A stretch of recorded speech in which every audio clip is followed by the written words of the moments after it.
Yeah, actually, what Mark was saying is true. The 3-week class and the 17-minute TED Talk are exactly the same. I just talk a lot faster. So now I'm probably going to be tempted to stay. Can you see me okay if I'm down here? I'm 6'6", I'm opaque, I'm not hard to see. So we run this thing called the Life Design Lab at Stanford University. That's the thing, that's my 6th career, by the way. Let's be really clear. I'm 65, just turned 65. My dear wife Claudia and I have 7 grandchildren. God, he's so old. He's so old, oh my God. How many have more than 7 grandchildren? Yeah, I win again. Okay, great. Now, at Stanford, what we do is, that's my buddy Bill Burnett, by the way. He's the actual director of the design program at Stanford. Design at Stanford is the oldest interdisciplinary program in the university. It's almost 60 years old. It's the integration of art, psychology, and engineering, in order to make things that human beings can actually use. And we finally applied it to actually living people's lives. So Bill and I worked together. We invented this thing. It's our 12th year. The 26th rendering of Designing Your Life is being taught even as we speak. By the way, is this too fast? Good, because I'm not going to slow down anyway. But so we teach this class called Designing Your Life to juniors and seniors, helping you figure out what you want to do when you, third and fourth year students, what do you do to figure out what your life after being a college student? We teach designing your Stanford, how do you design your college experience to first and second year students? How do you arrive in college? We teach designing the professional to PhD students. Little secret, it's just like designing your Stanford, but it has a bigger word because you're a PhD. You have a PhD degree, And so we teach about 15 to almost 20% of all the students at Stanford. So the question is why? These are smart people, right? They're some of the smartest students in the world, and what do they need this class for? Well, let's ask them. If you go and accost some Stanford students, some undergrads, and say, hey, what are you going to do when you get out of here? You get some very interesting answers. I was going to go to med school, but some grades changed that. I think I'm going to go to law school.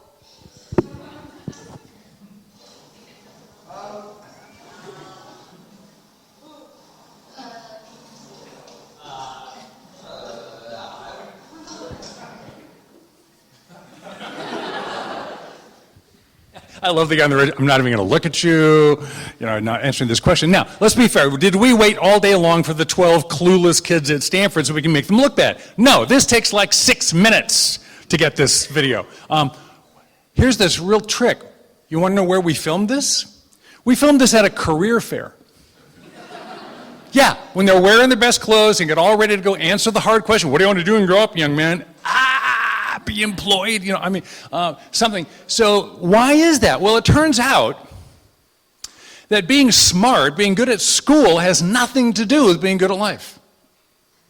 Right? It has nothing to do with it. Being clever has nothing to do with being clear. Now, it turns out then, so we got a problem to solve, and so we formed this organization. We have a mission. Our mission is to apply the innovation principles of design thinking to the wicked problem of designing your life at and after university. Right, that's the formula. If you double click on the colored word, you get a white paper, that's a nice pedagogically correct characterization of the work we do at Stanford. Or more honestly and simply put, we're just the guys that teach the class to help you figure out what you want to be when you grow up. Now, by the way, even that is a lousy way to frame it. How many of you really just cannot wait until you're all done growing up? Yeah, because then you get to be dead. Right? That's what you really want. You want to be all done growing. No, we want to help you figure out what you're going to grow into next as you keep growing. So figure out what you want to be next as you keep growing. That's a better way to say it. But when we even say that, we describe what we do for the only 16,000 students we have at Stanford. It's really not that big a school. Everybody goes, ooh, can I take the class? So if they said that so many times, we finally wrote the book, and then we wrote the book, and frankly, the book went nuts. There's 1/3 of these books around the world in 23 languages. The thing just took off, which completely surprised me. I lost a big bet with Bill. I thought I was going to fail miserably. Nobody reads a book. How many of you read a book in the last 2 weeks? It's Britain. They read. It's amazing. So I thought that was a bad idea, but it turned out to be a good idea because everybody thinks that question's important. So once again, so if everybody's asking the question, everybody wants to take our class, everybody wants to buy the dumb book, what's going on? So why, again, is this going on? Well, here we think the problem is that people are stuck. People are stuck. And why are they stuck? No cows were actually harmed. It seemed like a good idea at the time, apparently, he thought. They're stuck because of what we call dysfunctional beliefs. Ideas that are just plain not true, or are not particularly generative and helpful from a design point of view, and so what they need is to be reframed. But they're popular, and popular has nothing to do with wise or helpful. A couple of examples. So we're talking about college a little bit. Looks like a number of you weren't there too terribly long ago. It's saying, hey, what are you majoring in? Oh, I'm majoring in anthropology with a minor in creative writing. You all know what the next question is. What is it? What are you going to do with that? Exactly. You're going to be unemployed. That's where you're going to be. Now, here's why it's dysfunctional. According to the research, something like 80% of college graduates are working outside their field of baccalaureate study within 5 to 10 years of graduation. Okay, how many of you were 19 more than 5 years ago? That means you're 24 or over. That's the hard. Okay, so it's about half of you. That's right. I know maths was not your thing. Okay, so for those of you 24 or older, keep your 24 or older. Keep your hand up if you're still doing what you were studying when you were 19. Yeah, all 6 of you make a small group, have a good time. And once you get about 5 years older, it goes away. So rationally speaking, what you majored in college in has almost nothing to do with the rest of your life. It does not determine your future. Let me explain what I mean by dysfunctional belief. A dysfunctional belief starts with a rationale. Questions all have belief systems. Be very careful if you decide to empower a question with the right to help organize your life, whether or not you believe its belief system. Hey, what are you going to do with that? Meaning your degree, particularly your baccalaureate degree. That question believes what you studied as an undergrad correlates to the long-term future of your career. Most undergraduate programs in most Western universities in Western Europe and in North America offer somewhere between 55 and 75 undergraduate majors. There are 7.2 billion people on the planet. There are more than 70 things that people do. The correlation between a major and what you do, bad place to start. Okay, so let's try another one. Hey, what's your passion? Who's heard this question in the last 2 weeks? What's your passion? Ask the question. Okay, like what's your passion? Properly pronounced, what's your passion? What's your passion? Have you found your passion? It's so terribly important to have a passion. Here's what's wrong with this question. The research shows 8 out of 10 people answer the question, what's your passion, with either, I don't know yet, I'm hoping I have one, I haven't discovered it yet, or, oh, hey, which one did you want to hear about first? So I don't know, or a whole bunch. How many of you are in one of those categories? Haven't found it, or got a couple? Yeah, I mean, half or more, and the rest of you, I'm British, I raise my hand. Americans may do that, but we do not do this. There's a form coming to fill out later, it gets worse. There are no tests. Now, the problem with this passion thing is, so we're treating 8 out of 10 people like there's something wrong with them. Again, the question, what's your passion, is the starting place of how to organize your life, presupposes that everybody begins with passion. Most people who actually end up saying that they're living passionately or they're really passionate about their work have grown that passion the hard way by actually getting into it deeply enough to know what it means. Passion's more often an outcome than an input. And why start with a presupposition that makes 8 out of 10 people ask the question, what's wrong with me? When the answer is nothing. There's nothing wrong with you. Number 3, let me tell you the way it is. Let me tell you how the world works. Let me tell you some truth you need to organize your life around. Examples, for instance, hey, work hard now, you'll get your reward later. Put in your time, it's not about you yet, you gotta earn the right to be happy, and you haven't earned it yet. Or, just follow your bliss and everything will be fine. The universe will make sure you are okay. The universe loves your bliss. Man up, some people, maybe you've tried that. It's not entirely guaranteed that bliss will turn into profitability. Or, in my world, just go to the right college and all will be well. In fact, just go to do the right thing. It's like a formula, go to the right college, marry the right guy or girl, get the right job in London, for God's sake, find the right flat. Then everything will be fine. And people say this kind of stuff all the time. So, we need to be thinking differently. You don't want to let dysfunctional beliefs get in your way. So it's time to think now like a designer. Okay, so we're going to think like designers, which means it's time to talk about design thinking. Now, who's heard of design thinking? Who knows design thinking? A little bit. A few of you. Okay, I'm told we're in the design center of the city, right? That's probably why we came, or hopefully it's part of why we came. So now let me give you in like 6 minutes, an introduction to design thinking. So first of all, there are different kinds of thinking. A way of thinking is just a tool. David Kelly, the founder of IDEO and the head of our group at Stanford, just says there are lots of tools in your tool belt and how you think is one of them. Example, so you've got engineering thinking, and engineers, okay, we're not going to do more hand stuff, I'm getting tired of that. I'm sure there's some engineers in the room. Everybody should know at least one because they can fix the toaster. I have 2 engineering degrees. I love fixing things because in engineering, you solve your way forward. You have enough equations, you have enough data, you know how the steel is going to work when you build a bridge. Literally, we took apart the London Bridge, we took it to Arizona, put it in the desert for some silly reason that makes no sense to me whatsoever. I put it back together and it works just fine. The engineering principles that made the London Bridge worked fine.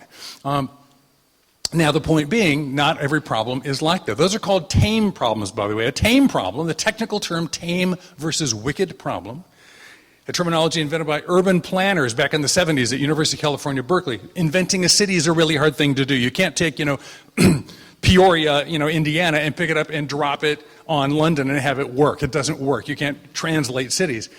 Wicked problems are nasty, but tame problems aren't. Now, you got business problems, probably business people in the room. And in business, we optimize our way forward. You're never done in business. You're never right in business. Your customer never loves you enough. Your competitors never defended well enough against. You're never making enough money. But you can get better. How much do you need? A little bit more. And you can get better even in a quantified way. You go to LSE and you actually can learn how to actually use numbers to make stuff up. You can quantify guessing, as it turns out. Let's not pretend. I just heard Paul Marshall last night, one of the largest hedge fund managers in the UK, talking about, look, we're just doing psychology here. We're trying to invent a way to predict people's behavior. It's psychological. But we do that with quantified, optimized ways of figures of merit, return on asset. We can figure out how to run a business better and better and better. It's a very rigorous way of thinking.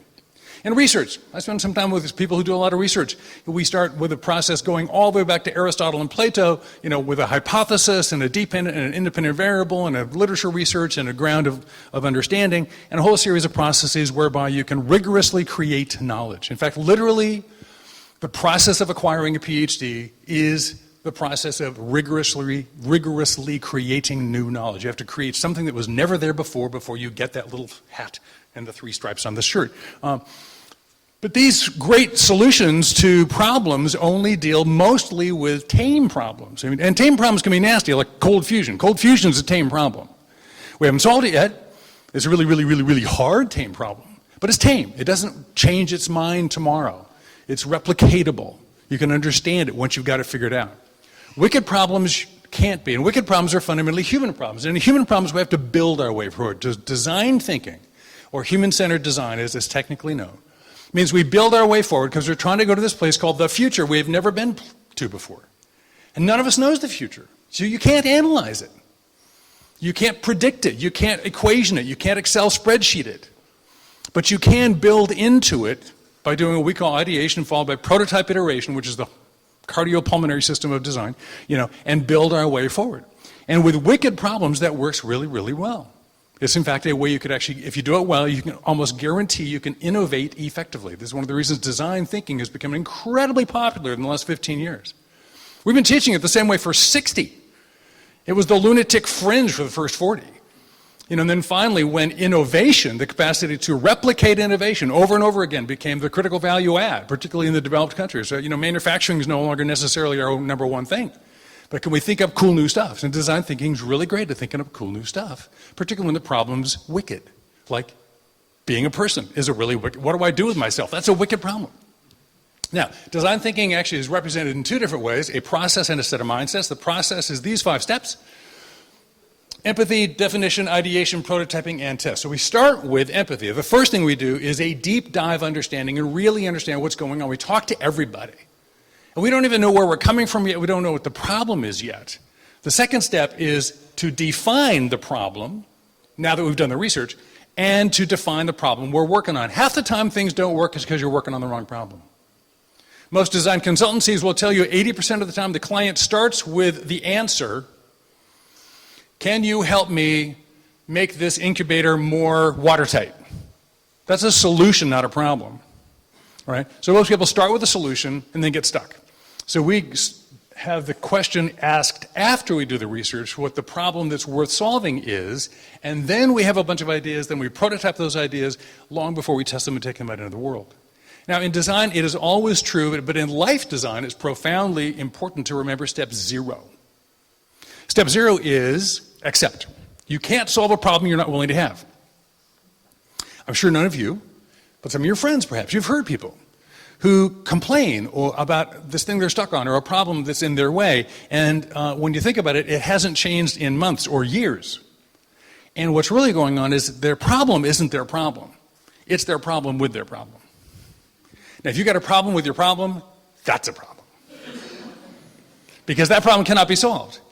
You cannot solve a problem you're not willing to have. Trust me, if it all gets better, it goes through a day that looks just like today. So I really shouldn't be here. A guy named Tim, when he's about 34, he's a sales guy at Oracle, calls me on the phone. I didn't know this guy at all. He was referred by somebody who didn't tell me he was going to call. Hi, Dave, this is Tim. Hi, Tim, what's up? Well, John said you'd help me. Okay, great. John's a good guy. What's up? He kind of goes, well, here's the problem. I'm 3 years late. And I go, Tim, well, if you're that late, call me when you've got some time. He goes, no, I'm 3 years late. I'm not where I should be. I'm way behind where I should be. I got to find a way to catch up 3 years. And I kind of go, you're not 3 years late. He goes, yes, I am. I go, no, you're not. Yes, you are. No, you're not. So our first argument, we spent a year arguing about whether or not he was late or here. Finally, I won the argument, thank God, because then he's 4 years late, But you're here. That's the deal. You have to be where you are. So we have to accept the situation, and we're designing from there. Now, the mindsets are these 5 mindsets. So curiosity, radical collaboration, reframing, mindfulness, and bias toward action. So curiosity is the centerpiece because that's what the human energy is. Let's start with what's interesting. Designers are intrinsically curious and always asking the question, hey, what's going on? How does that work? There's always got to be something. If you turn over any rock, there are a bunch of bugs under there. Right? They thought it was a really cool rock. This is where all those bugs decided to hang out. What do they know that you don't? Right? There's always rocks, always bugs under every rock. You just got to find out what they think is so interesting. Now, from there, then if I really want to be curious, I'm going to be radically collaborative. And the first radical thing I'm going to do is not have a radical idea. It's I'm going to radically include voices in the conversation. I'm going to talk to everybody. I'm not going to leave anybody out. That's the radical part. I'm incredibly inclusive in my empathy and understanding about my curiosity. If I do that well, I'm going to end up reframing things. I'm going to think differently than I did when I started. I'm going to change my point of view because I didn't walk in with an answer. I walked in with a question. That will then make me remember to be mindful of process. Now, the key thing about mindfulness is, lots of things about that, except the key thing is when am I judging and when am I not? When am I deferring judgment and I'm just receiving input? And when am I narrowing down and actually focusing and saying, we got to get something done here? And knowing how and when to defer judgment, how to manage the creativity versus judgmentality of your brain is incredibly important if you're going to be innovative. Then when in doubt, do something. We don't analyze our way forward. We don't think our way out of problems. We do stuff. We're doing kind of people. You're going to do something tonight, later on. So that's the brief introduction. So what's the problem? These dysfunctional beliefs that are getting in the way of people's lives, and they're getting stuck unnecessarily and trying to wayfind their futures. Design thinking is a different way of coming at problems we think might be helpful. So, the next 300 pages of the book or the next 22 hours of the Stanford course, we're not going to cover all that tonight. So here are going to be a quick flyover of 5 of the big ideas. Okay, so the 5 of the big ideas. So idea number 1 is connect the dots. So which dots do we connect? We connect the dots of who are you, what do you believe, and what are you doing? Who are you, what do you believe, what are you doing? If you can connect those dots in a meaningful way, your chances of experiencing meaning making go way up. Okay, we'll go back to that hand thing. Who here would not mind having their life be more meaningful to them? That would be like okay with you. Yeah, who wants to make an impact in the world, right? So this whole meaning making comes up for everybody. We want our lives to matter. Well, so there's actually some research on this now. So if you ask Freud the question, what does it take to be happy? In a very unusual circumstance, he gave a 3-word answer. He was not known for short answers, by the way. And the answer is lieben und arbeiten. Any German speakers? Love and work. So according to Freud, what do you need to be happy? You need 2 things, love and work. And one of his students, actually Viktor Frankl, the author of the famous book Man's Search for Meaning, when Frankl was asked the question, what does it take to have a meaningful life? He actually had a list of 3 things. And those 3 things are love, achievement, or suffering. There are 3 different ways, according to Viktor Frankl, the Holocaust survivor, in the classic book Man's Search for Meaning. You can have a meaningful life from experiencing love, human relationships. You can get something done. I made some kind of a difference that mattered. And he noticed this in the Holocaust camps, that there are many, many people, and always have been, and sadly right now it looks like always will be, many people on the earth who are so oppressed, the only thing they can do is suffer well. And he would argue if you suffer well, because that's the only choice left to you, that can be a sufficiently ennobling thing to live a meaningful human experience. So people have been agonizing on this meaning question for a long, long time. And it turns out now that's a hot field of research now. Now the meaning of life, okay, that's kind of what the pastors in the church, that's like their big job. The meaning in life, the experience of meaning in life, that's a field of psychological research now. So for instance, one of my favorite researchers is a guy named Michael Steger, that's the guy from Colorado State. He's giving his TED Talk on where meaning comes from. And in his research, Michael would say that the definition of the source of meaning is people experience meaning when they experience the presence of meaning when they comprehend themselves in the world, understand their unique fit in the world, and can identify what they are trying to accomplish in their lives. That's his longhand way of saying connect those three dots. So the point we're saying, if you want to give your life some meaning, you need an ordering point of view and a sufficient self-awareness, an articulated self-awareness, so you connect those dots. In fact, we specifically have an exercise we call the compass. You need a compass to direct whether or not you are in fact living the life you want to, which we have by helping you identify your work view and your life view, which are, again, sort of short characterizations of where you're coming from. Unless you can answer the question, is this working for me, articulately, your chance of experiencing meaning in it go way down. If you can articulate them, your chance of experiencing it go way up. So I'll just stop right there, sort of rhetorically touching on that. So idea number 2, we've got 4 to go. Do Odyssey plans. This is kind of the centerpiece of our life design model, which brings us to yet one more dysfunctional belief. My favorite one: be the best you. Are you being the best version of you? Are you being your best you?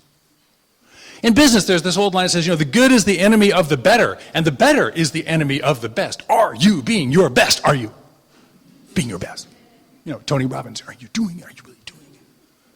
With passion, preferably. But, So if you find yourself, and that you're sort of beset by this a little bit, if you're really wondering, is this real? Am I doing the right thing? Is this really it? Do you have a little FOMO, fear of missing out? Like, oh God, I should have taken the job. I should have taken that other job. A little worrisome about that. And you're not settling, are you? Well, it's okay for now. So people are beset by this. And the problem here is the problem with best. The word best has a very specific denotative meaning.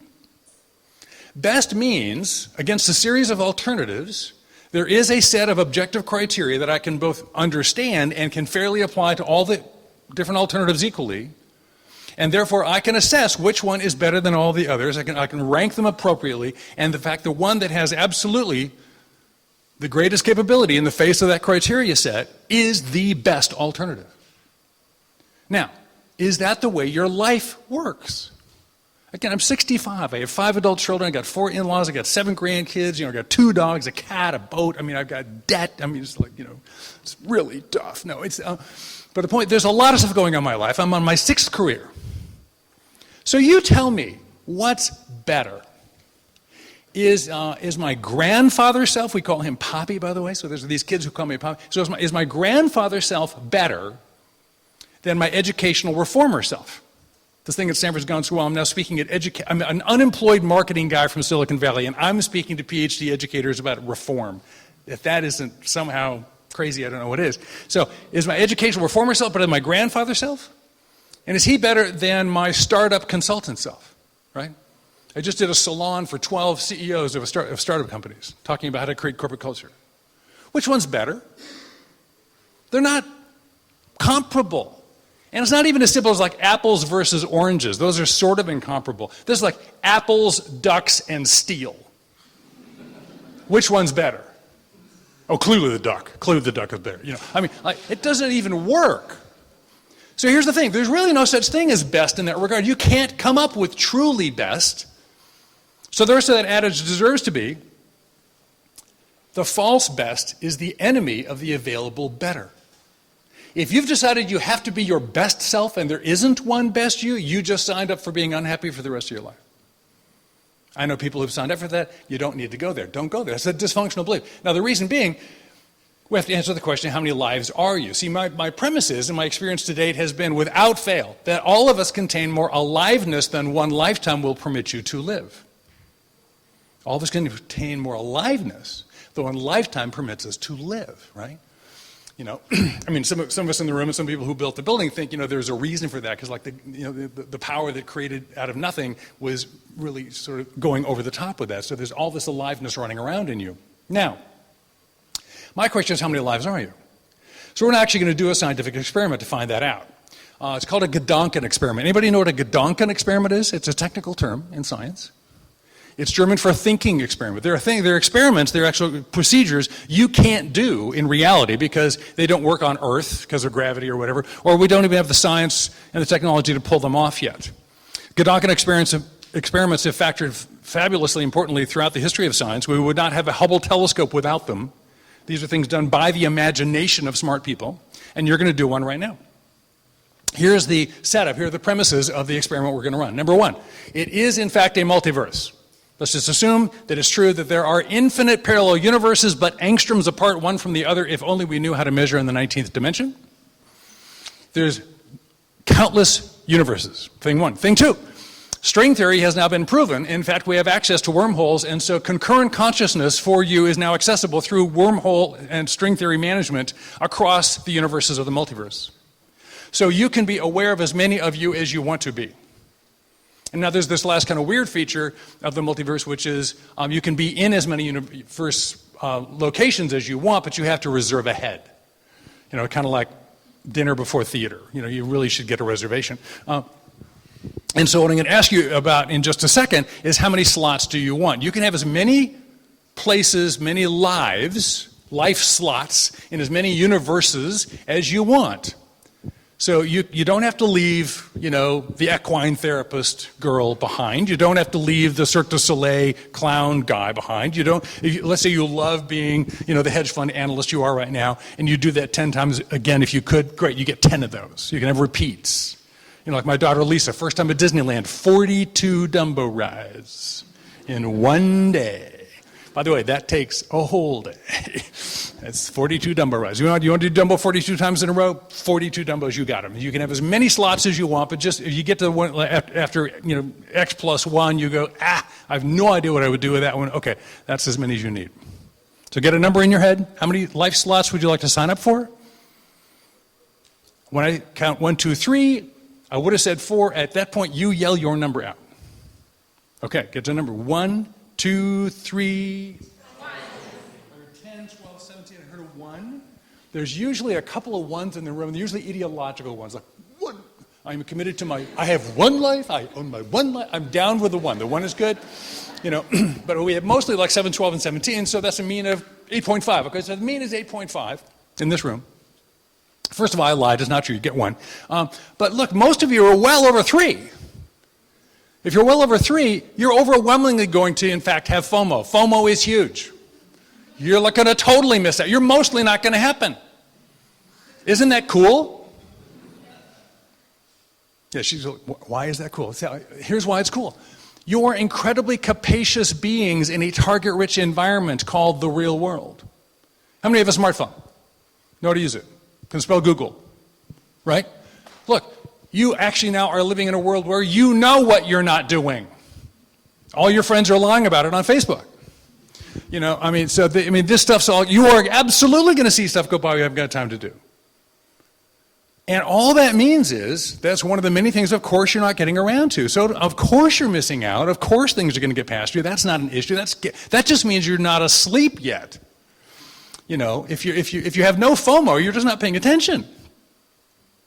So then you flip it around and go, it doesn't matter what I miss, it matters what I choose. It's what you choose that matters, nothing else really matters, only what you choose. You can't choose anywhere near enough to exhaust yourself, so don't worry about that, just choose well.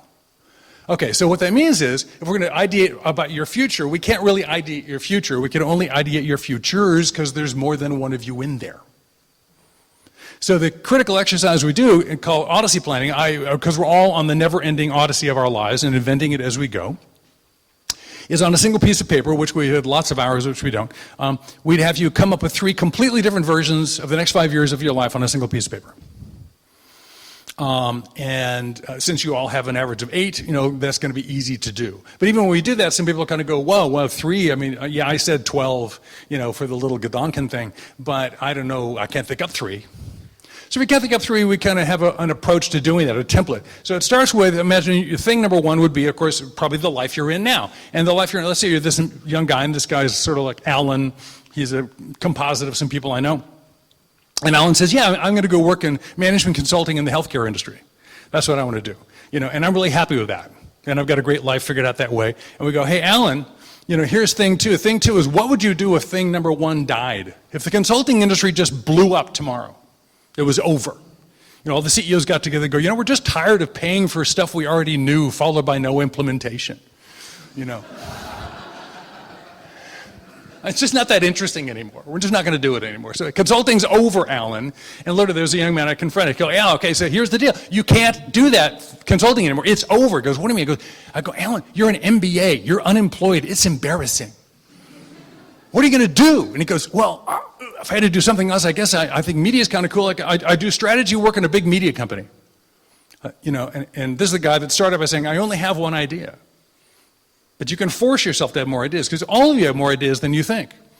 So I said, well, great. And Alan, for the third one is that thing, if the money was okay, if I could guarantee you the money's going to be okay, and nobody will laugh at you, what would you do? And then one of the people who fed this allegory actually asked me on the phone, Dave, do you promise they won't laugh? Like I'm in charge of people's response. And I said, yes, Alan, I promise they won't laugh. And he said, well, I would do boutique wine distribution. I think wine's kind of interesting, despite my master's in thermosciences, And so I said, well, hey, boom, you got 3 ideas. So all of you have way more than 3 ideas if you had time to do it. So that's what it kind of looks like. Now, idea number 3, we're moving right along here, is prototyping. What do you do once you have a bunch of ideas? Obviously, the next thing is you have to make a choice, right? No, you don't make a choice, you prototype. This is back to design thinking. We are building our way forward. Look, none of us knows the future. So you have to make it up as you go along.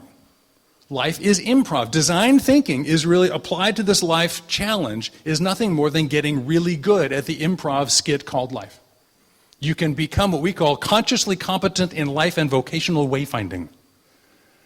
Aware of the fact that you know how to do this well. You are really good at the making it up as you go along game called life. So if you're going to do that, you've got to try stuff. That's what prototyping is all about. Now in design, prototyping is crucial. And we mean something different from prototyping than very often people mean by running prototyping. I've been in the software industry for years, done tons of beta tests, that kind of thing. So most prototypes are, as people encounter them, are late-stage engineering prototypes. You're on like a beta prototype test that has nothing to do with the design prototype. If your prototype's job is to prove you're right, just before we release this thing, did it really work properly? Just before we put that engine on, an airplane full of human beings, let's blow it up a couple of times by throwing geese through it at 3 times normal speed. Okay, that's not a design prototype. That's a late-stage engineering prototype to prove you right. You could fail that kind of a prototype. Design prototypes you can never fail, because a design prototype's job is to do one thing and one thing only, which is to ask an interesting question. We know we don't know what we're doing. We know we don't have good data. Let's go try something and see what happens. And in so doing, we'll also expose our assumptions. We will have other people collaborate with us on our ideas, because you never do them alone. And that's the process where you get to sneak up on the future. See, the future really does exist. There are people living in the future now for you. There are ideas you have, places you haven't been, roles you might want to take, ways of living you haven't necessarily encountered yet, but you're thinking about or attracted to. There are some people on the planet somewhere doing something more like that than are you. They are already in your future, and you can visit them. So let's go do that. Now, so a good prototype is cheap, fast, and teaches us something. It's easy to pull off. It's something you can do before the end of the week. It doesn't take 15,000 pounds. It takes like 2. That's what a prototype means. Now, in life design, there are really 2 kinds. A prototype conversation or a prototype experience. Talk to people and go do stuff. Give yourself a little experience. Set the bar low and clear it. As an example, we worked with a woman who had been, an HR exec. She was a business person, and she had this passion for Tuscan food and the Italian lifestyle. And so she decided to follow her passion and go all in, and leave nothing on the table. So she quit her job and she second mortgaged her house and she bought this rundown deli and she completely refurbished this thing and she really went for it. And opened this fabulous Tuscan deli and, restaurant at the same time. And it worked. This huge risk paid off, was fabulous success. It's about 3 months in and she hates it. Turns out running a deli is entirely different than thinking about running a deli. Feeding you Tuscan food, in Northern California is a whole lot different than having a long vacation in Tuscany.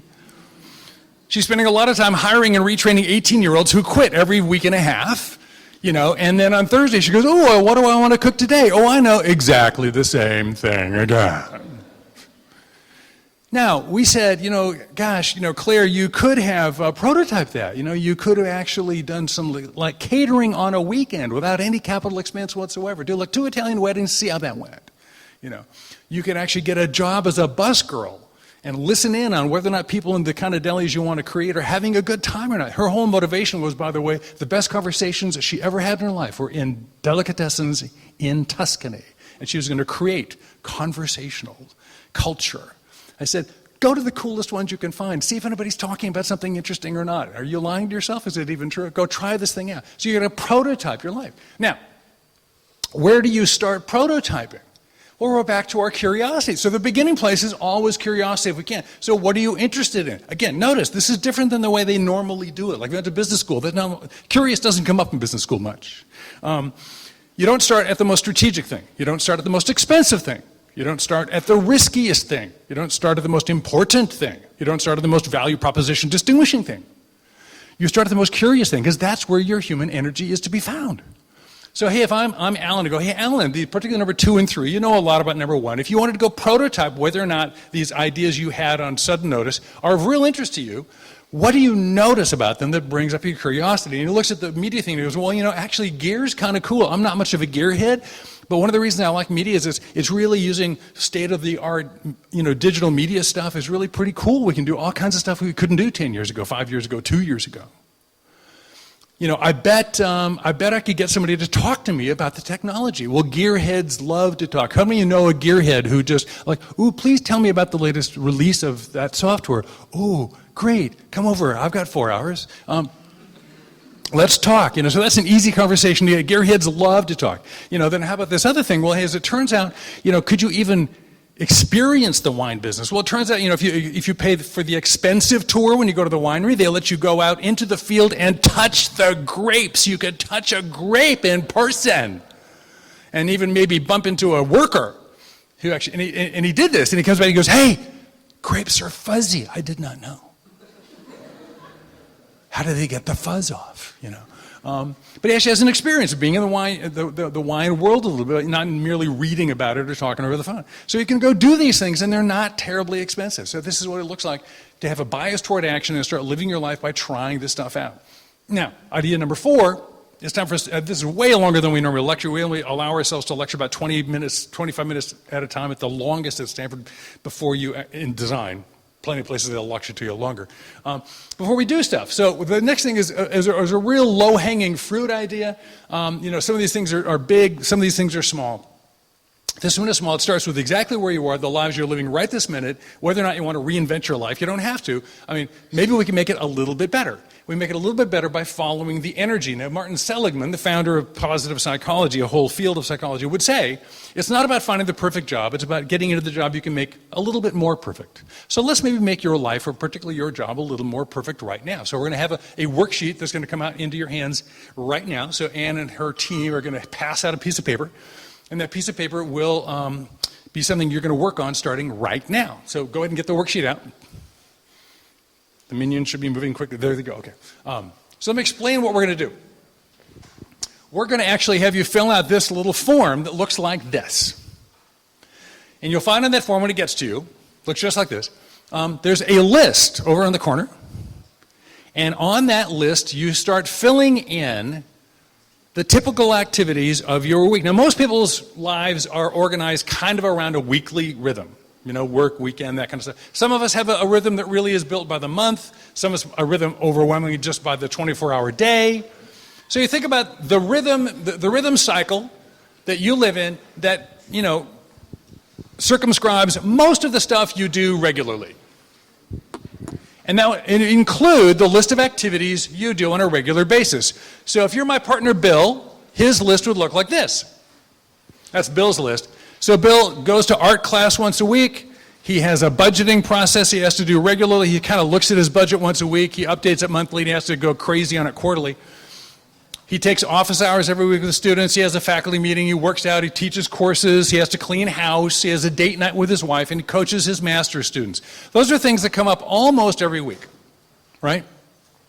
And most of you have activities that come up every single week.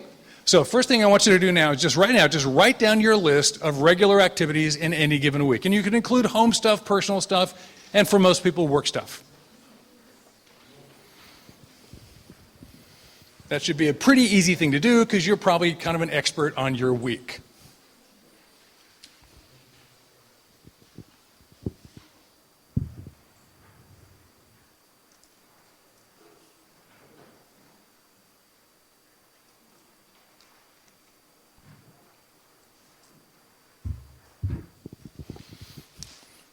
We're not analyzing anything yet. We're just making a list.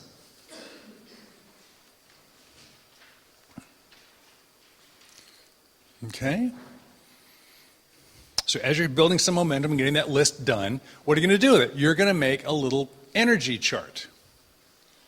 And the energy chart simply means you're going to draw a bar for each activity above or below the x-axis. And above simply means when you're done doing that thing, do you feel more energized than when you started, or do you feel more energy drained? Is this energy giving to you? No, you still might be, mechanically tired.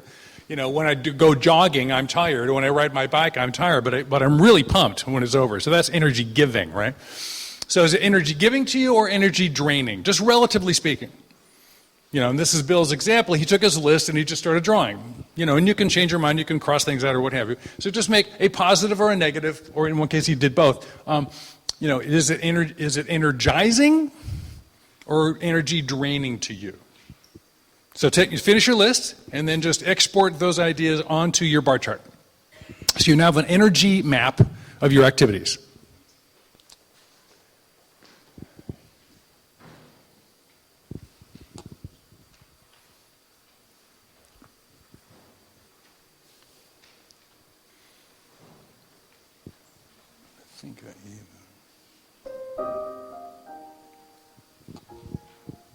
Certified Silicon Valley ideation music, by the way.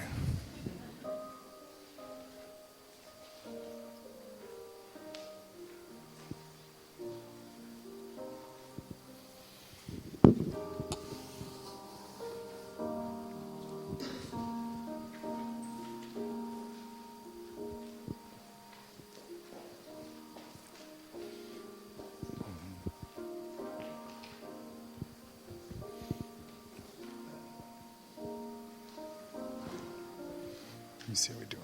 Okay. You can't get this wrong. There will be no grade. Okay. If you need a pen, I think there might be some spares.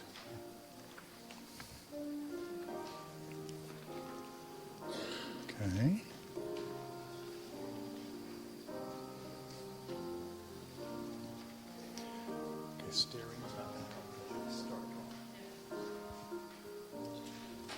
Yeah, don't overthink this. If you overthink this, it's going to get too analytic.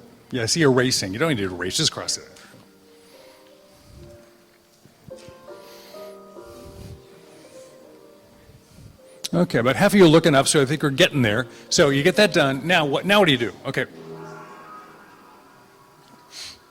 Now, the next thing you're going to do is, one of our favorite questions simply is the reflection question, what do you notice? So take the piece of paper, if you're done with it, turn it over, face down for a minute, and let it go. Then turn it back over, kind of go like, oh, I wonder who this is. I mean, look at your page almost like it wasn't yours. Like, you didn't just draw that thing. You're just going, what an interesting person. What do I notice about this person's life? What's going on here? And then after I notice what's going on, if I'm Bill, He looks at that thing and he goes, well, of course art class is killer because I drop into flow, the state of optimal performance, when time just disappears and, because he constantly, talks about being in his art class, and where they're doing drawing, they're doing figure drawing and a variety of things. And the teacher was, because they do some exercises and then in comes a model and then they start drawing and then they just work, for I think 2.5 hours. And he feels it's like 5 minutes went by and he goes, okay, you got 5 minutes, I got to lock up. And he goes like, whoa, where'd the time go? He's in flow all the time. And then he also notices that the faculty meeting is both positive and negative and not much of either, frankly. And that's kind of weird.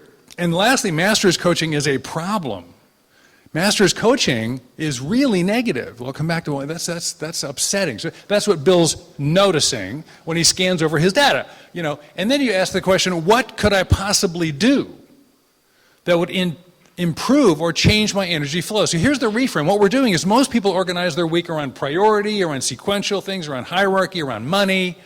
They're not organizing around human energy.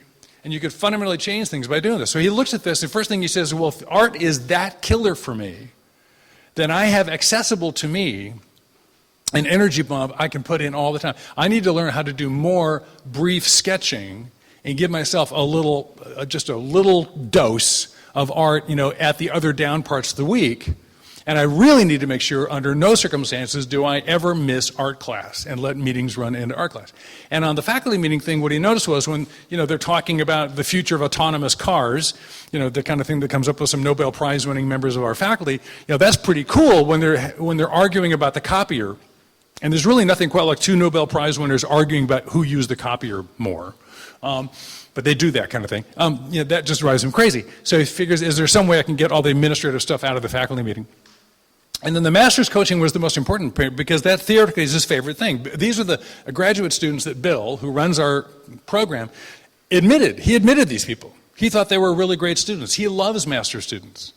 And this is the one-on-one experience where he gets to really, speak into their lives in a meaningful way, professionally and personally. And he hates it. What's up with that? And he goes, but I don't hate it. He goes, oh no, I don't hate it. I hate the way it goes.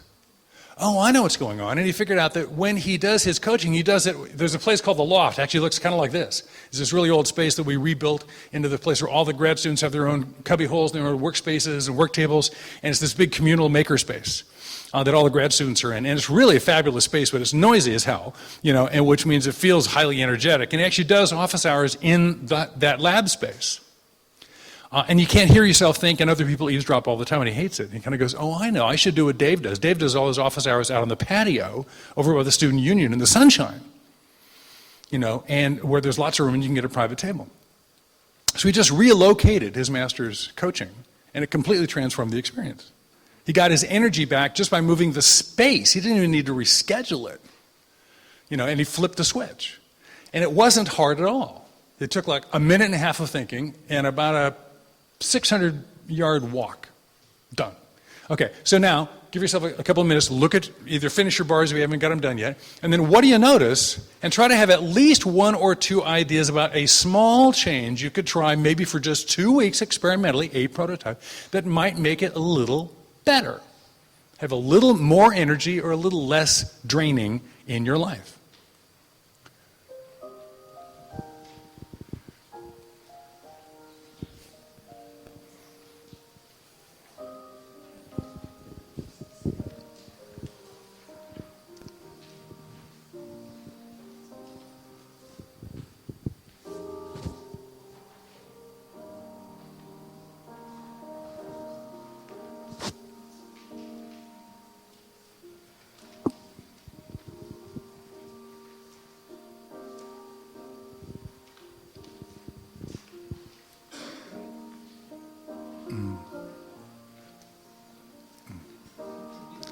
Even if you're not going to do anything differently when you leave tonight, allow yourself to have an idea. There's no reason not to have an idea.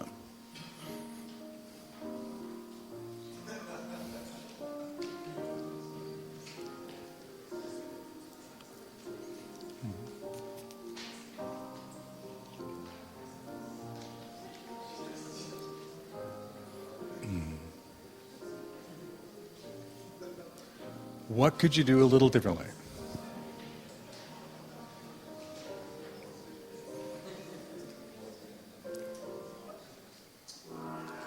Okay, we've got about 10 more seconds to try and have at least one idea. By the way, my favorite idea was I had a client. So one of the things that one of my clients hated was writing the weekly report. She had to do a weekly status report. And she was sharing this exercise with one of her colleagues. I said, but I don't have any idea about how to solve that problem. And her colleague says, well, then just don't write it. And she goes, but it's part of my job. My boss asks me to write this report. They go, yeah, but does anybody read it? Just don't write it, see what happens. So she doesn't write her report for 2 weeks. Nothing happens. She keeps not writing her report. A month goes by. 4 status reports have not been published. She walks into her boss's office and says, I need to tell you something. I have not done my status report for 4 weeks. And he goes, oh, why not? Well, I hate doing it. And it's boring.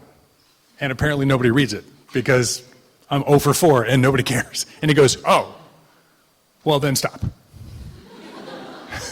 No, I can't guarantee you the solution to your negative thing is just stop doing it. You know, talking to your wife, just stop doing it. No, that's not a good idea. I would never think that. But you know, you never know. You can try stuff out. It's a prototype, right? Okay, so now the next thing you're going to do is, hey, look, you know, your chances of things changing actually go way up if you actually share the possibility. So turn to the person next to you, whether they're a stranger or not, say hello, share names. If there's a loner left somewhere, have a threesome, but no more than 3 of you, it'll take way too long.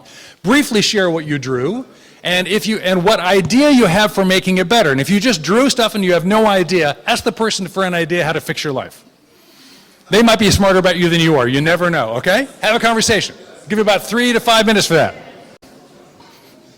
So how many in the conversation either, you know, got or heard, you know, frankly, not a bad idea, an idea that might actually, even if I implemented it, might make it, who actually heard an idea they thought was not so bad?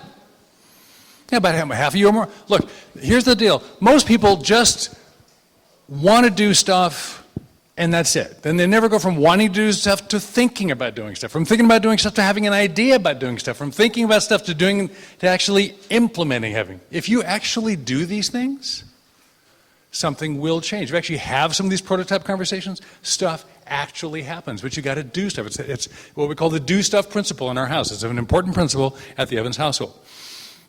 And the principle is this. Do you know what the difference is between the people who don't do stuff and the people who do stuff? It's doing stuff. So the do stuff principle is do stuff. So actually, true story, a little sidebar. So I'm David John Evans the 4th. My son is the 5th, his son is the 6th, called Duke. We're a little oversupplied in Daves. And so Dave the 5th, Dave 5 we call him, is driving down the street with his 4-year-old son Duke, and they're going to go to soccer. This is going to be his first experience playing, football, And he goes, Daddy, I don't want to play soccer. He likes biking, but he doesn't want to play soccer. And he goes, no, son, we're going to go play soccer. He goes, no, Daddy, I don't want to play soccer. And he pulls the car over and he stops. And he goes, son, we have to have a conversation. Because you are an Evans. In fact, you're a Dave Evans, which means you come from the legacy of doing stuff. We do stuff in this family. We don't want to be the people who don't do stuff. And so he's 4. He's 4. And he says, there's the people who don't do stuff, and there's the people who do stuff. And Duke, we are the people who do stuff. So I need you to do this for me, son. Can you do soccer for me, son? And he goes, okay, Dad. I didn't know the peace of the world depended on it, but says, okay, I'll do it. He goes, good, son. So, if my son wasn't your dad when you were 4, and pulled the road off to the side of the road, you can do it for yourself now. Just do stuff. Give yourself a chance. Let this thing actually work for you. So in following the energy, the key points there being are that if you actually map your energy to get a better sense of your engagement, every talent manager in the world now is wanting you to be more engaged at work. 80% of people are disengaged at work. And if you don't know where your energy is, you can't possibly be engaged. If you can optimize where your energy flows occur, you're going to give yourself a chance to increase your engagement. Your brain, by the way, thinking about and understanding your energy, being conscious about your energy, allows it to go up. is a much smaller part of your body than you think. Its energy is 20 to 25% of the energy of your body, your physical energy of your body runs your brain. If you can reposition how that mental energy works, the possibility of an incredible revitalization of your life is huge. So give yourself a chance. Now, when all is said and done, one more idea. We got time for one more idea, whatever your questions are. Whatever designs we have, whatever prototypes you come up with, eventually we're going to have to do something, which means we've got to make a choice. We've got to make some choices in life about what to do versus what not to do. So how do you know when you know? I mean, am I really doing the right? How do you know? That's the question people want an answer. So we have a choosing process, and the choosing process looks like this. Step 1, gather and create alternatives. Give yourself some options. Number 2, then narrow that set of options down to a manageable list. Number 3, do the hard work, make a choice. And then, of course, agonize if you blew it. So did I do the wrong thing? Oh, God, should I have done the other thing? That's what most people want to go to. No, that's a bad idea. We don't want to spend time there. And step 4 is instead let go and move on. Now, this is actually us, frankly, aggregating a bunch of work from the positive psychology people with whom we've been working for a long, long time. And I haven't got time to go into this in great detail, but I'm going to do a flyover on just a couple of these steps to give you some of the latest on brain science about how decision-making actually works. Make it work for you. Okay, so number 1, gather and create. I think you're probably pretty good at that. How many people probably more often run into narrowing down is hard? I'm feeling choice overload, like this guy, like, whoa, I don't know how to choose. Who experiences choice overload? I got too many options. Okay, that comes up a lot. And if you're like this guy, probably because you're overwhelmed by jam.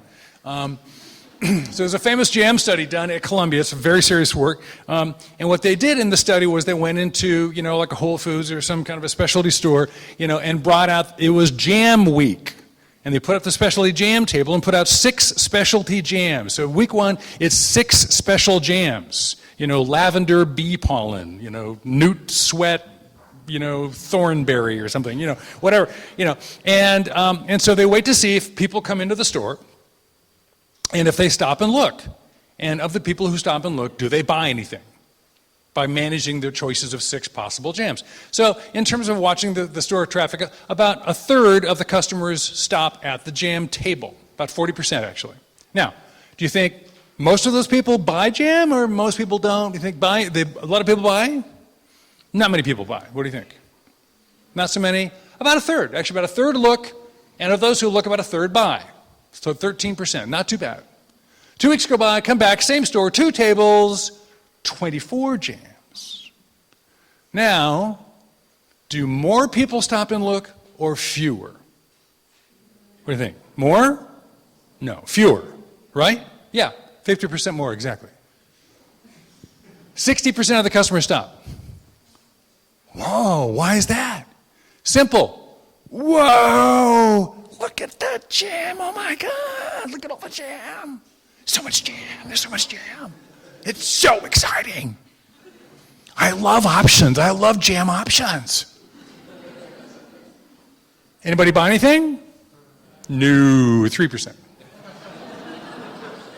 Now these 6 jams are over on that table going, hey, buy me, I was here last week, we got along fine.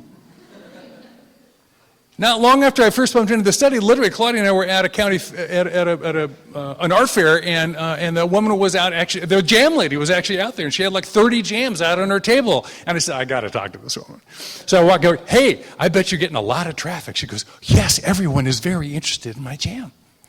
And I said, and you haven't sold a thing. She goes, no, I haven't. How did you know? I said, the research is in. It's a very important category. We research your industry. I said, here's the deal. Get rid of these jams. Put them under the table. Get a box. Get a sheet. Put like 4 out. You're going to sell a ton. But I made all these jams. I can't put them away. I kind of go, well, then you got a jam museum on your hands here. If you want to be a jam seller, clear that table. So we go off. An hour later, I walk by. Anybody buy anything? No, not yet. But they all said it was really lovely. Great. You made friends, but no money. Okay. So here's the thing. Why? Because your brain freezes at 4 to 6. Beyond 4 to 6 alternatives, your brain chokes. And here's the thing. So you're looking at a list of 8, or even the 4 you've got are overwhelming. When you're overwhelmed with choice, how many choices do you really have? None. 0. So how do you solve choice overload? It's actually incredibly simple. You just cross them off. You take your list of 6 and you cross off 2. Whack, whack. You know. But Dave, what if I cross off the wrong one? I really worked hard to gather these options. I love my options. How many of you love your options? Like, I love keeping my options open. I want to keep my options open. In fact, I'd rather keep my options open than even choose one. What does an option become when it grows up? It becomes a decision. The whole point is it's supposed to turn into a decision. Now, so here's how you solve the problem. You will not make the wrong choice in crossing them off. Why? Because you'll be saved by the pizza Chinese effect. You've all experienced this, I'm sure. It's Friday afternoon. It's about 1 p.m. People are trying to get all their objectives done before the week is over, and somebody goes, "Oh my God, I haven't even eaten yet. Hey, anybody want to eat? Oh yeah, I'm really hungry." And then I go, "Hey, Claudia, we're going to go out and get lunch. You want to come?" "Sure," she says. We say, "Well, we haven't decided if we're getting pizza or Chinese. Do you care?" "Nah, I don't really care at all. Doesn't matter." Okay, we're going to go get Chinese. Let's go." She goes, No, pizza."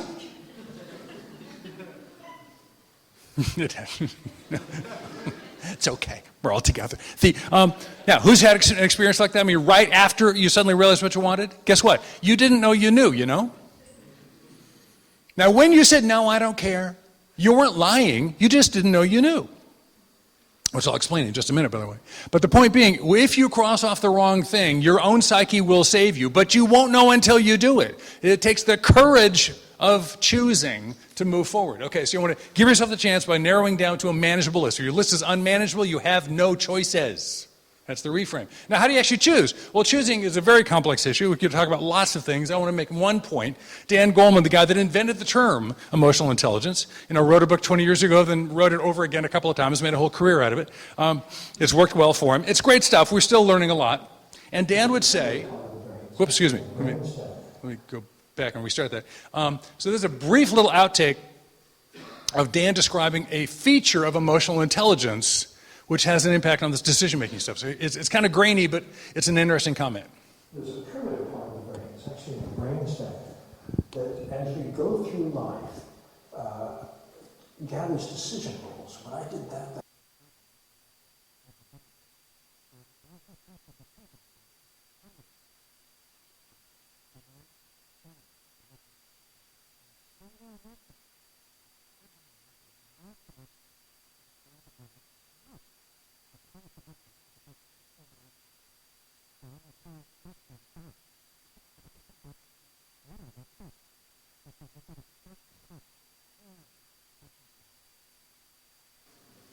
So what Dan is saying is that, again, it's actually the basal ganglia. The basal ganglia is where this, quote, wisdom center, part of the ancient brain, has no connectivity to the verbal cortex.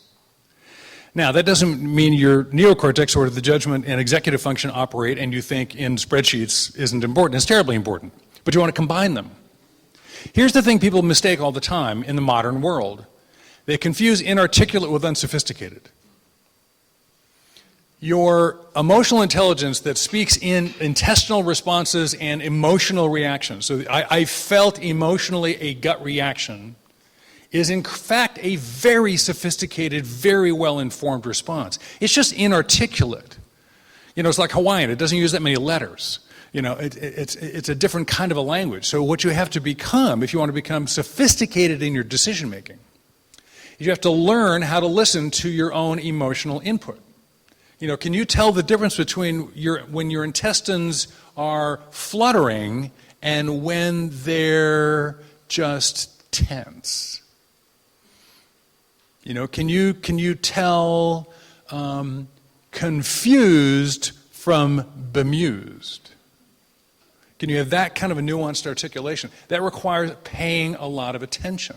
Again, becoming consciously competent in life and vocational wayfinding, acquiring the affective skills that go with being good at this make it up as you go along thing. So combine your EQ and your IQ for better decisions. That's one of a variety of ideas about choosing that will make you a better life designer. And then let go and move on. In fact, don't keep your options open. Shut those suckers down. When you're done making a decision, you let go of the options you don't take, which gives you a much better chance of succeeding because as it turns out in choosing, it's actually harder than you think. I'm going to make it worse before I make it better. You don't just have to make a good choice. You have to make a good choice well.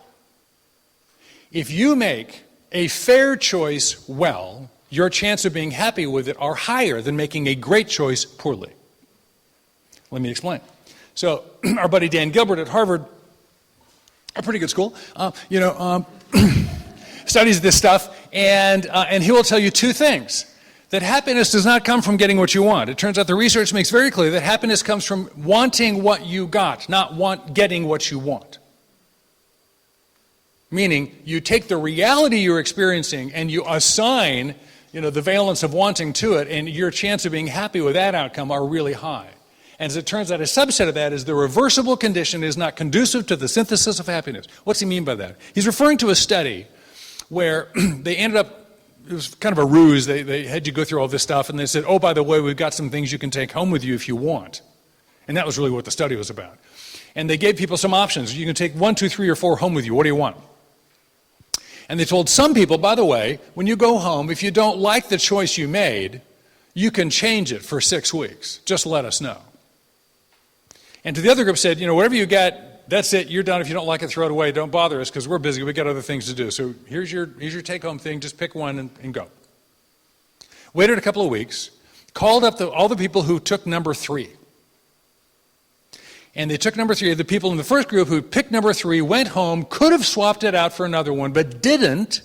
And the people who took number 3 took it home and were stuck with it because they couldn't even change. And asked how they liked it.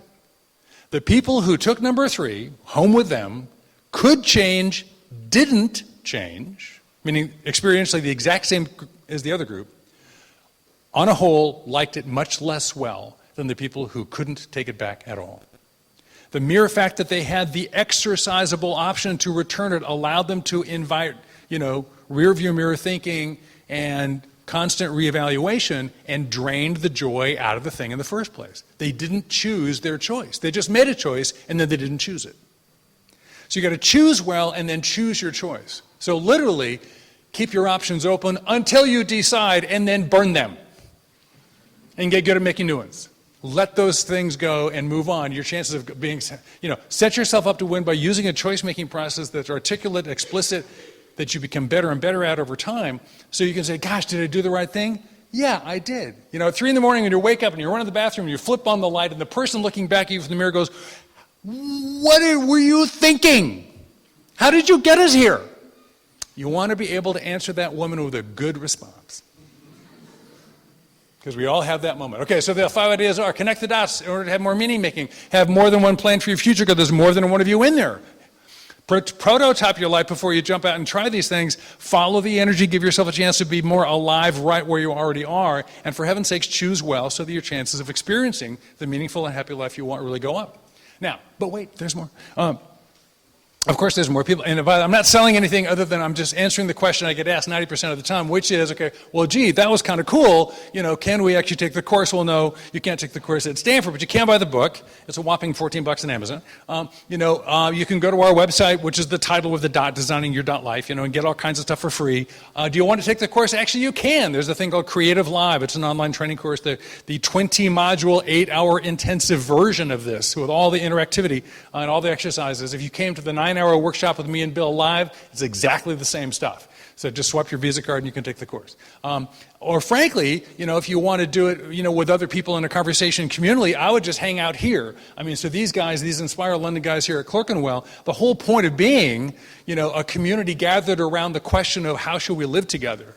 That's what faith is about. We're all living into the question. We're trying to live in a community of like-minded souls who think life matters enough that maybe we can help each other along the way. That's what they're trying to do here. Now, so it's time to wrap it up. So we have time for some Q&A and for you guys to talk to each other. So first of all, should I trust this guy? He talks awfully fast. Well, first of all, you're not the guinea pigs. We've done this for 12 years with thousands of people. If you're not the first ones in, we're on about our 100th iteration of most of these exercises.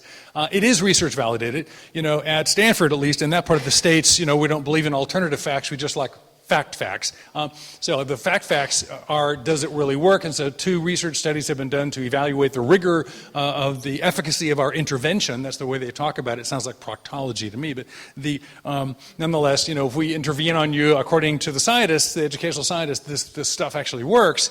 And frankly, it works because of a human-centered design. And by human-centered design, that's really what we mean in designing your life. We're just trying to be help you be a little more human by being more helpful and ending up more hopeful. What we're hearing from people is this stuff's doable. We're not asking you to be Herculean or be amazing or be fabulous. Just be clever enough to have an idea and go try it. And then do it again, then do it again, then do it again. Set the bar low and clear it. So as all of us are trying to figure out how you can be more, passionate, designy, connected, kale-loving, innovative, just downright dazzling, whatever it means, So your Facebook brand is so killer. That all we're really suggesting is, along the way, let's not forget to try to just be a little bit more human. That's really what we're trying to do. And hopefully that will be of some use to you, which means finally now, against any and all of that, do you have any questions for me? And by the way, any questions at all, including 45 years in Silicon Valley, and I knew Steve Jobs pretty well and all that kind of stuff. So either about this stuff or other stuff, do you have any questions whatsoever? And the way I usually handle questions is like I'll get a couple, because sometimes they jump on each other's. So do anybody have any questions at all? Are there any questions for me on what this stuff is, how it works, how we got there? Yeah.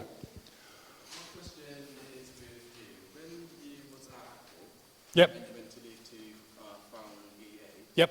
What was your thoughts behind that? I mean, Apple was on the rise at the time. Yeah. So when I was at Apple, so why did I leave Apple and go join, which was a very going concern and pretty interesting stuff, and why did I leave that to go do this electronic arts thing? Okay. So I'll get a couple of questions, by the way, because I may be able to comment on them back and forth. So be glad to answer that. Yeah. What do you got? There are different types of personalities. Yes. What do you say may work well for more decisive types, but what else about people who sometimes agonize when you Okay, so this is personality matters, and so if I was decisive and confrontational and active and perky and extroverted and had ADD real bad, like you do, Dave, then it'd be fine. But so what about personality? So why leave Apple for EA? And the second question is, what about personality differences? Yes. How can you encourage the people around you to be more human if you don't work in a very human place? Okay, so how can you encourage the people around you to be more human if you work in a less than entirely human place? That's a very kind way of saying, how do I fix my colleagues? You probably didn't mean your children because you look a little younger. Yeah, I understand. Yeah, and we get that all the time. Yeah, can you fix them? No, you can't. Yeah, all right. Okay. First bit is Apple Magic Mouse charging ports. Wait, so Apple Magic Mouse charging. Yeah. Yeah. Thoughts. Yes, I did. Yeah. Okay. Okay. Do you know what he meant? It just okay. Okay. Keep going. Yep. Yep. In what way do you think it's best to sort of take design like stuff and sort of have it be sort of percolate into the wider world? Because obviously places like Stanford are Yeah. Okay. Okay. So if I'm how could I take not only the way I'm designing my life and take that my design sensibility about that as an individual and propagate that into the work I do and push it out into the world a little bit. Yeah, so it's not just me. I'd like to help the world design itself, not just design myself. Okay. How do I push life design beyond myself? Okay, fine. Well, yeah.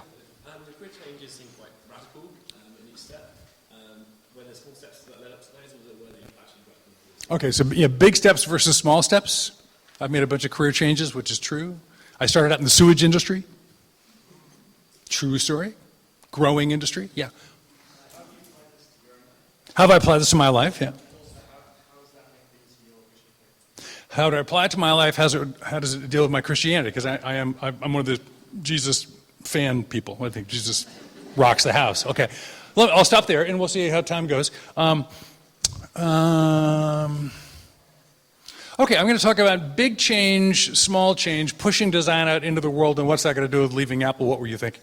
Yeah, that's come up before.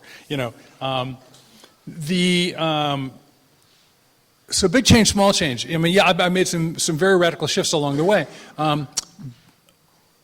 Most of the time, big change is not necessarily of your choosing. I came out of Stanford with a master's in thermosciences and a bachelor's degree in mechanical engineering. My master's degree was paid for by Chevron Research.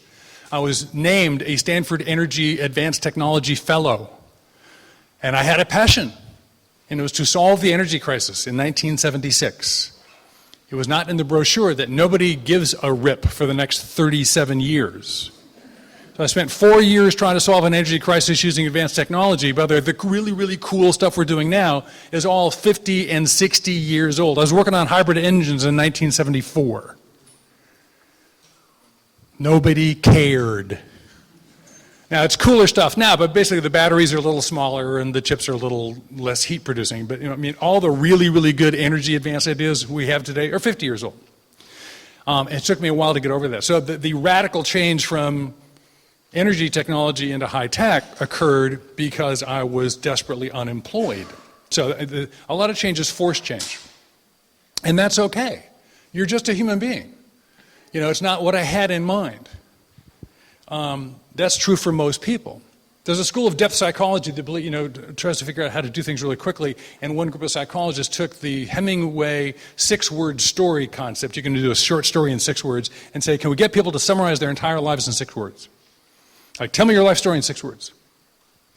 And they actually published up this book afterward, and it's called Not What I Had in Mind. That was the human story of that thing. So a lot of us have that experience. So I've done small change and I've done big change, and they were promulgated. I don't have a theory about small versus big, other than even when you're going to make a big change, I would prototype it, I would ideate it, I would absolutely go off and do lots of prototype conversations. When I did big changes, I sure cased the ground out, and you can do that pretty cheap. You know, I have bought people a cup of coffee before work or a beer or glass of wine after probably 10,000 times. Literally. Thousands and thousands and thousands of free conversations. Most people's favorite topic is themselves and what they're doing. So it turns out, what's your name, darling? Joe? So Joe, it turns out I've done the research and you are the most interesting person in the world. So we should get together because we have this common interest. You think Joe's really cool? I think Joe's really cool. We should get together and share all about that. You know, now if I pay for the coffee, the time and place of your convenience just before you go to work, would you mind getting together and telling me how cool you are? She's kind of going, yeah. I mean, no, I wouldn't say it quite that sycophantically, but close. Okay. So even the big change you can sneak up on by doing that kind of a thing. Okay, so I'll stop there. And why did it actually change from Apple to EA? It was really, really hard, actually, because Apple was going really well for me at the time. I was having a really good time. And then my boss, Trip Hawkins, left out to be the founder, and then he asked a couple of us to join him. I was employee number 2. And the reason I did that, which goes back to the missional thing and even the faith thing, is like, well, what am I doing here? I did Apple in the first place because, as the first mouse product manager, we're going to deploy technology in a different way that was more acknowledging of the human spirit, because we're going to make user-friendly computers. That was a complete oxymoron at the time. And I liked the idea of spending technological power on human beings, not just on computing. We were going to waste CPU cycles to make it friendlier. You know, the engineers going, it could be calculating then. It could be like processing, and it's just like waving and stuff. It's like, what a waste. No, I want the computer to reach me, not me to reach it. So the arc of that utilization from a cultural mandate point of view attracted me to Apple. And then Electronic Arts, we wrote the manifesto before we wrote the business plan. It was, how do we create software worthy of the minds that use it and elevate software development to the status of an art form? Those are the founding concepts. And I said, and I had no interest in software at all. Again, I'm a mechanical engineer. I'm used to stuff that either explodes or flies and things like that. Software just lies there. But that was the kind of a change I thought would be interesting to watch. And so I took the risk of it. I wonder if we can change how that works in the world. That's a show I wouldn't mind a bit part in. So, and it was very scary to make the change and all that kind of stuff. So, we could walk through. Again, I'm old. It takes a long time to hear my story. Each of the changes I made have been missionally minded. And that missionally minded for me, very briefly, is because I do happen to think that God loves me. And I came to the conclusion that the most accurate description of reality is that the universe is, in fact, friendly, because it was, given to us by someone who actually an entity that loves us. And so I don't think of God as a separate being out there that shows up every now and then, but God is the nature of the reality in which we are at all times. Technically, I'm a panentheist. That's what Christianity would describe itself as. And so learning how to co-collaborate and participate in that. I mean, the reason I think design thinking works is that it is really trying to be profoundly human. And Jesus is called the second Adam. If Jesus is asking it to be anything at all, it's just to be more human. At the point of his life, he said, this is what human looks like. Could we just do a little more human? And I've just found trying to become more human a lot easier and a lot more effective and a lot more joyful, kind of going down the path that Jesus walked. And in collaboration with the numinosity we call God along the way. That's how that's been working for me. So it's all part of the same fabric for me. It's a very integrated, holistic reality. I don't bounce back and forth between my lives. I'm always in the same life all the time. And let me see. We're just about out of time. On to the lightning round. How do we encourage the people around us to be more human? Give them more chances to catch you in the act. You know, humanity is contagious. Unless you're in a place that is structurally toxic. You know, there are places where the entire reference system is so destructive and so, carnivorous that you can't beat it.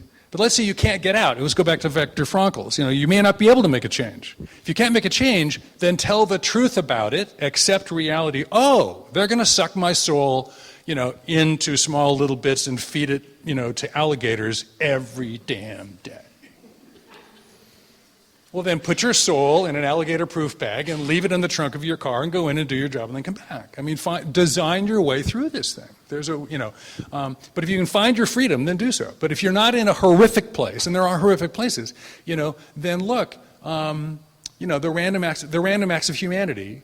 There are 15 ways to do almost everything. It's called job sculpting. The talent managers call it job sculpting. You can find a different way to go about the job.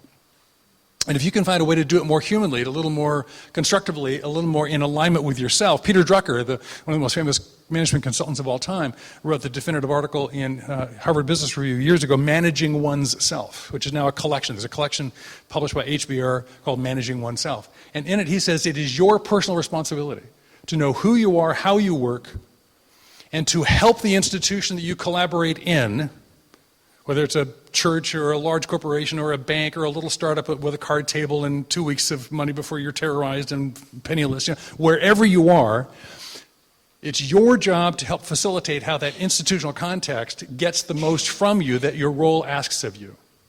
Help them to be helped by you. And if part of that is allowing you to be more human in the way in which you conduct your role, then get really clever about that. Like then one manager in a company that was just by the numbers, just show me the numbers, I don't care about anything else. And she went to her boss and said, I'm deeply committed to personal development. I'm going to be doing career path development and personal development and coaching of all my employees, even though it's not anything I get feedback from you guys. It's not anything I get paid for, and it takes extra time. If I hit my numbers, do you mind if I love my people? And they go, no, but hit your numbers. So she did. And she was like the coolest boss to work for. So she just created a little oasis of humanity around her and understood that she didn't get any credit for that. So you've got to find a way.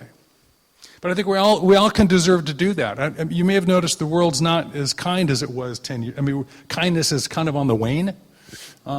So let's do that. And maybe even hang out in a neighborhood where people are trying to get better at that, which I think is what these guys at Clerkenwell are trying to do. So, Mark, you have a movie you want to show them before you let them go. Thank you for your time. You've been very generous.